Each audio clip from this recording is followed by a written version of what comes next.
Gusto mo bang sumahod ng monthly dito sa Facebook? So magbibigay ako ng tip guys at baka sakaling makatulong ito sa inyo para naman na sabay-sabay tayong sasahod monthly. Dahil ang dami kong nababasa sa comment section guys na matagal na daw silang monetize sa content monetization tools pero hanggang ngayon hindi pa rin daw sila sumasahod. So kapag po kasi guys monetize na kayo sa content monetization tools, doblehin or triplehin nyo na yung kasipagan ninyo nung hindi pa kayo na monetize. Yung iba kasi guys, ang sipag-sipag nung hindi pa na-monetize, pero nung na-monetize na, tinamad na siya, nawalan na siya ng gana.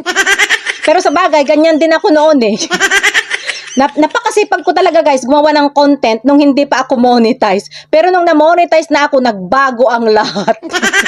Tinamad na ako at saka nawalan ako ng gana. Tinamad ako ng mga 2 linggo.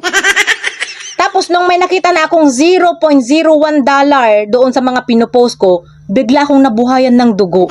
At doon na ako nag-start mag-isip kung paano mapalago ang earnings ko, kung paano ko maparami yung earnings ko at hindi lang siya $0.01.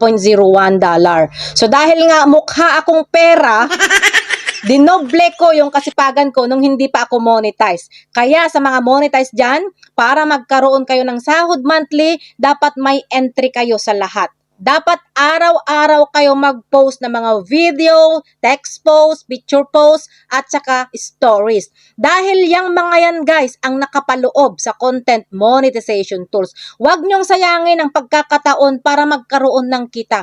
Kasi kung video lang ang pinupost ninyo sa araw-araw, sayang yung posibleng kikitain ninyo sa mga picture post, sa mga text post, or doon sa stories. Na kahit sabihin pa natin $0.01 lang yan. Dahil malaki na yan guys kapag pinagsama-sama mo ang $0.01 sa lahat ng mga pinopost mo.